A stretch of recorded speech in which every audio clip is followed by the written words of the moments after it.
You practiced together this morning. Can you just tell us what you made of the golf course? Yeah, golf course is in obviously good shape. It's funny, I would say that underfoot it feels very soft, but it's kind of playing a bit firm. Like early this morning, they were kind of releasing quite a lot on the greens and stuff, but it's good. I mean, I think it's fun that the first hole is drivable. So yeah, it's just, you know, for the crowds that they're expecting, I think it's looking in very, very good shape. Yeah. Charlie, what did you make of the course? Yeah, I think it's a good golf course. It's a lot different to Colorado a couple of years, well, 4 years ago. But you know, I like it. I think it's got a good feel to it. And again, I think starting off with a drivable par 4 is a good way to start. So we've all heard the potential for record crowds this week. Charlie, you were part of Europe's first away victory in Colorado. You know, how much are you looking forward to playing in front of a huge gallery? Yeah, I'm really excited. I think it's going to be a great week, and I love playing in front of big crowds. And again, I'm looking forward to it. Mel, you're known to be a bit of a joker in the team room. Has anything fun been going on behind the scenes that we should know about, or anything fun planned? There's been a couple of incidences. I don't know if it's really appropriate for the press room right now, but yeah, I mean, you know, it's good. I think it's, you know, it's already having a little. I don't really want to compare, but I feel like the vibe this year is good already, which is important. I think that straight away, you know, we had a fun last night. We had a good, team atmosphere going, and you know, I think this week is very important for us to get that as early as possible, because there are going to be record-breaking crowds, and you know, I think that especially here, it's going to be important to get that team environment, because you know, there are going to be obviously a lot of people supporting America. So yeah, it's good. Yeah, I'm really happy the way that, you know, I know it's only been a day, but very happy the way that the week's going so far. Excellent. So we'll open for questions. We have a microphone, so if you have a question, please raise your hand. Someone will bring it over. Really? What? So there we go. Friday night, what do you want to have happened to feel good about Europe's chances to take the cup back? Win every match. Friday doesn't, you know, I mean, obviously you want to go off to a relatively good start, but Sunday, there's 12 points at stake. So as long as you're within touching distance, anybody's got a chance. I mean, you saw that at the last Solheim Cup. You know, we were cruising, and then, you know, the Americans came out fighting, and they played exceptionally well on Sunday, and we lost by a point. And so, you know, that's also happened to us in Ireland. And so it doesn't really matter what kind of lead you have. If you're within 8 points, anything can happen. So you're just trying to, you know, like I said, you're just trying to get off to a steady start. Obviously, get a few blue, you know, a little bit of blue on the board, and you know, Sunday's a completely different day, and there's a lot of points at stake. How does 2015 motivate you guys this time around after the way things kind of played out that final Sunday? Yeah, obviously it motivates us quite a lot, and we've got good memories from being back in America 4 years ago as well. So I'm pretty excited for this week, and you know, I think what happened on the Sunday last time round was, you know, it is going to help motivate us like it helped motivate them guys. Do you know what I mean? So just one of them things. Very generic question. What do you all think of the course? What do you like about it? What maybe you don't like about it so much, but more, you know, what do you think of it overall? Yeah, I think it's a good golf course. I like it. It kind of suits me off the, you know, from the eye off the tee and stuff, which I like. And I think you can make quite a few birdies, but the greens are quite tricky. I feel like they don't break as much on some putts with putting out there, and then others broke really loads, and they're quite firm. And I don't know. I think it's going to be a good match play golf course. I think it's a better match play than it is a stroke play event. I think that the greens are extremely undulating, and that I would honestly say 75% of the green you cannot use. You know, which is, in a match play, that doesn't matter. It's actually quite fun. You know, the difference from it being stiff to it actually having a very difficult up and down is so minuscule that in a match play situation that is fun, and stroke play is not so much fun. So for a match play tournament, I think the course is exciting. I think, like we said, there's going to be a lot of birdies, but I think there's going to be quite a few unexpected bogeys as well. So I think it's good. And like I said, first hole drivable par 4, you know, it's always fun. David. Thanks. Charlie, Julie Ingston was in earlier saying she hopes that the big crowds don't heckle Suzanne because of what happened on the Saturday. Just wondered if that's been a talking point in the team room, and whether it's a concern not just for Suzanne but for all the European players. I don't think it would first, because I find if I got booed or whatever, that would kind of motivate me even more. So it didn't bother me. Has it been discussed at all in the team room? No, I don't think so. No. No. Mel, is it something that anyone else would be concerned about on the European team? I mean, to be honest, we are expecting the American crowd to be very respectful. We're not expecting any heckling or within reason. So, I think that we're there to embrace the crowd, whether they're for us or against us. Just embrace the crowd, be very respectful to the crowd, and that's kind of the main message that Annika's getting across to us is, just enjoy this week. And there are going to be certain situations where you want to get a bit, you're going to have a little bit of a hot head because you've got 190,000 potentially Americans shouting USA at you. But, you need to respect that and just accept that that's going to happen. And the quicker that you adapt to that, especially for the rookies on our team, the quicker they adapt to that, the easier it's going to be when it comes to on Friday. And Julie also told us that one member of each team will be given the responsibility for giving putts and for conceding putts. Is that something that will make it a bit easier going forward? Yeah, I mean, to be completely honest, I think 2015 was it was just a mistake. It was a misjudgment, and I think we've all learned our lessons from both sides, and so yeah, I don't think people will be picking up 18-inch putts anymore. I mean, that's for sure. But yeah, I mean, I think they're obviously going to mention it again in the rules meeting when we have that, I think, tomorrow, is just be very, very clear about giving putts, and so that it doesn't happen again. Because on both sides, it was a mistake really from both sides. How would you two describe Annika as a captain and sort of what her style's like? Well, she's been, on the team as a, what's it called? Player? No, Vice captain. Vice captain the last couple of years. So you kind of, I know she's always been there. So you kind of got used to her styles and stuff, and it's not too different. She's relaxed and well organised. But I don't know. I don't think there's any stone unturned with Annika. She's very thorough in her preparation, and that's kind of what you want as a captain. And obviously with her achievements, she's highly respected, by every single player, and everybody that's even watching this, she's highly respected. So to have her as our leader is really an honour, really, for us to be representing her and Europe and our countries. Yes. If I could just follow up on Annika, the fact that she was such a dominant player, won so many tournaments. Is there any intimidation factor, given that she, was so very good at what you guys are doing now? Well, because obviously, again, she's been on the team as vice captain the last few years, so you kind of get used to her and not forget what she's done. You just kind of get used to her whole, aura around her and stuff. And she's just down to earth, life, normal person, isn't she? Yeah, I think that because a lot of us have played with her and been around her so much, it's to us, she's just Annika. When I first met her, she was she had this aura and intimidating. Whereas now I've known her for so many years, and she's always, everybody knows her. So I guess she's now just Annika, which I think she is exactly how she would like it as well.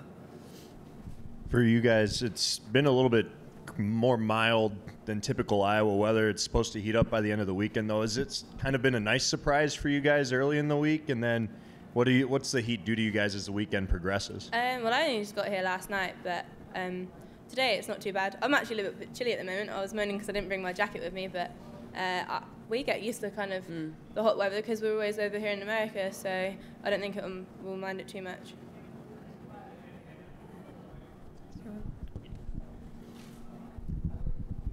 What have you been able to experience? Obviously, you just got here, but so Mel, what have you been able to experience? We was on the same flight. What's that? On the same On flight. the same flight. Okay, well then in that case, what are you looking forward to outside of the hotel and the golf course? Is there anything planned? Anything you guys are going to do? To be honest, this week is pretty busy. The only downtime that we get, we just want to chill, which is a little bit unfortunate, But yeah, I mean, as soon as we finish on Sunday, we're flying out Monday morning, so straight to the next event in Canada. So unfortunately, we won't get to do much. We experienced a bit of corn yesterday, but that was a bit a corn dunking contest. Corn dunking contest, but that was about it, really. That's about as much of Iowa as we've seen so far. Well, since you just got here, how long does it take you How many rounds do you need before you feel like you put the peg in on for first hole and you're comfortable, you're ready to go? After I've usually played 18 holes at golf course, you know where you're going to hit it, and it's just like, well, I know what to do. But we played 16 holes today, didn't we? Or 15 holes. We've got 3 more left to play because of the rain delay. But we're going to probably play another 9 and then a few more again the next day. It's just getting the feel. Once you know the golf course, I'm kind of ready to go anyway. I think because we travel so much anyway, and me and Charley, we live in England, so we do travel back and forth over to the States a lot. So I guess over time you just get used to how your body reacts, how your body works, and you just learn to adapt very quickly, I guess. So by probably tomorrow afternoon we'll be fine. Yeah, if the rain stays away. Can I ask about strategy on that first hole? If you're playing together in the 4 balls, you're both long enough to reach, but what's the feeling? Do you put one in play and then somebody else goes for the green, or do you both go for it? Haven't really thought about that yet, to be honest. We'll just see on the day how we're hitting it. I'd probably just go for it anyway. Yeah, I'll go for it anyway. So well, it's just, if does you it fall miss that early in the round it's quite anyway? an easy up and down, Well, relatively. And if you miss it, like you're only going to be 1 down. It's the first hole, you know what I mean? You're not. I think that. I mean, obviously, I don't know, but I mean, I would like to think that I would go for it every day, just purely because. I don't know. I just feel like if you're going to miss it, you're better off missing it closer to the hole than you are laying it back and having a wedge in. For me, that I would rather make birdie from closer to the green. You guys are talking a little bit about strategy. How does the mentality change for you guys in these formats versus playing a typical stroke play tournament? It does a little bit, but I'd say I'm like I'll go for a lot of pins in stroke play, so it kind of suits me in a way. I don't have to change the game up too much. Yeah, exactly the same. I'm quite an aggressive player, and I mean, you might go for a couple of par 5s that maybe are kind of touch and go, in stroke play that you wouldn't necessarily go for, whereas you would in match play, and you probably putt a little bit more aggressively, but you're not really. You're just trying to make as many birdies as possible without any consequences. That's probably the only difference. It doesn't matter if you make a 6. You're trying to make a 3. So that's probably the only difference that mentally that you're going to get. And with these crowds expected to be the way they are, what's that mean to you guys to see the support for women's golf and the continued growth of your sport right now? I think that's pretty cool. It's always great to see like massive crowds around and stuff, and it's good. It needs to be like put out there as it's a big event, because it is a big event, and to have big crowds as well, it's going to be pretty awesome. Yeah, I mean, I have a lot of friends who play sport professionally, women, and the World Cup. They've just won the England women just won the World Cup in cricket. They're now playing the rugby. Just finished the Euros in football, and I feel like women's sport is really moving forward, and maybe not as quickly as we would like, but the crowds that we're expected this week is probably one of the biggest women's sporting events that you're going to get. I have friends at home that they know that I play golf, but they love watching Solheim Cup. That's the only event they watch every 2 years, and so that is what this tournament is about. It's about getting people that wouldn't normally come and watch to be interested in it and really get involved in it. And this is why we do what we do. We work extremely hard and feel like we don't get the recognition that we sometimes deserve. And so when we're expected crowds like this, that's why we do it. We try and put our sport out there and make it as enjoyable for people to watch as possible. Yeah, Lorraine. Mel and Charley, going back to David's suggestion that one of you might play safe at the first and the other have a go for the green, I would love to know which of you would agree not to go for the green. Neither of us. No, yeah. We have an argument, but you don't go for it, I'm not going for it. Yeah, no, we. I mean, I would both say that we're quite similar players and that we're very aggressive, and so just no. They wouldn't even come into my head to probably lay up on that hole. We haven't even got numbers, I don't think, on that hole to lay up. So. No. Well. Unless I fat a driver. Yeah. Charley, you set a record 4 years ago playing at 17. Angel Yan's not too much older than you. What advice would you give her on how to handle this stage at such a young age? I don't know really. Like, she's obviously proved herself already, and so she looks like a good player. I just go out there and hit it. You shouldn't feel too nervous on that first tee shot, because I didn't. It's just one hole, and just take it all in. Just take it all in. That's what I did. Well, kind of. I just hit it down the fairway. I just remember just storming off. It was the best feeling ever. What was your reaction to Paula's name being in the envelope as the alternate, and how is she viewed on your side, even when she's, not playing in her A+ game? To be honest, we not really spoke about it. Paula's a very established, not just player, but a very established Solheim Cup player. I wouldn't really pay much attention to the form that she's in. I have no doubt that she's going to turn up and play well. This is what's so good about this tournament. You don't necessarily need to be playing great going into this. Form doesn't, not necessarily the best players bring you the most points in the team. So, I think she was very close to getting in. She's probably not had the season she wanted, but like I said, I wouldn't put it past her to have a fantastic Solheim Cup. And we're quite aware of how good she can be and how much she loves this event as well. That's probably the only thing that we're aware of. Okay, yep, up the front. Oh, sorry. Are there any concerns within the team room regarding injuries? We saw a couple people taking it easy today. We know it's Tuesday, it's practice still, but has that been addressed? You can answer that one. What about? I don't know. There's, there's a couple things, but, we just got to see how the next few days are. Hopefully we're going to have a fully fit team. There are a couple of injuries, but nothing, I don't think, to stop them from playing, if that makes sense. How comfortable would you feel with an assistant captain subbing in for somebody? Are you talking about Beanie? Katrina? Yes. Is that who you're talking about? Okay. Listen, Katrina's, again, a fantastic player. And, I think, to be honest, she was close to even getting in the team. So if worst comes to the worst and the last resort that Beanie has to step in, no, that's not a problem for us. She's one of our experienced players. And, she's a great player. And, she's an integral part of the team already. So if she needed to step in, I don't think any player would have any problem with that. I didn't mean to put you on the spot, but thank you. No, it's fine. You did fantastically. Thank you very much. It's good. Nice. Typically, golfers don't look at the leaderboard when you're playing. At the Solheim Cup, do you watch the leaderboard? On the Sunday, I did. I usually do.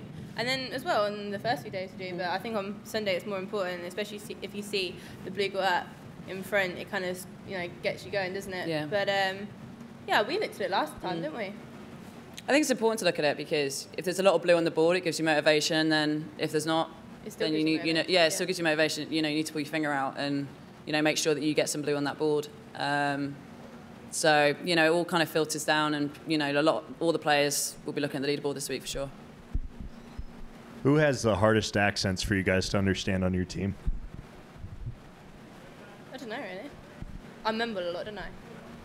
Honestly, probably the Brits, because we talk quite fast. Jodie's got a bit of an American accent going on, which we're not too happy about. But yeah, exactly. yeah, she says things like trash can, which it's a rubbish bin. Yeah, we don't even listen to her. But to be honest, probably as Brits, because we speak extremely fast, especially me in this one. Us talking to each other. There you go. You didn't even know what I was saying, did you? No, I don't know what you're saying half the time, to be honest, mate. I was sleepy. It was coming out my mouth and my brain wasn't registering. Question for you guys. When you guys, can you take me through the experience of corn dunking last night? And is that how you imagined all of Iowa being? No, that was, so basically it was me, Mel, who else? My caddy, and who else? Ali and Mikey. And Mikey. We was all having, so it was us as a team playing like charades and having like quiz night, and ours was the smallest team, and we got into like a playoff. So the playoff had to do corn dunking, wasn't it, or something? And I got nominated for the physical activity, which was corn dunking, and I obviously wasn't prepared for it. I had a white t-shirt on, which wasn't a good look, basically. And then we won. Yeah, but it's a champion and we won. Yeah. I contributed to. I might as well have swam in it. I would have been less wet, I think. Yeah, probably. Wouldn't I? So I won the wet t-shirt competition as well. Kind of curious, what was your reaction when you heard that this event was going to be held in Des Moines, Iowa? Had you ever heard of Iowa? A lot of times people haven't. Iowa. No, I just thought, oh, cool. I never placed that on the map, innit? I can't even follow that up. So, yeah. I just can't even follow that up. Yeah, I mean, yeah, I've never been to Iowa either. So yeah, it's always fun to go somewhere new. All right. Any more questions for Mel or Charlie? No? Okay. Thank you very much for coming in. Good luck.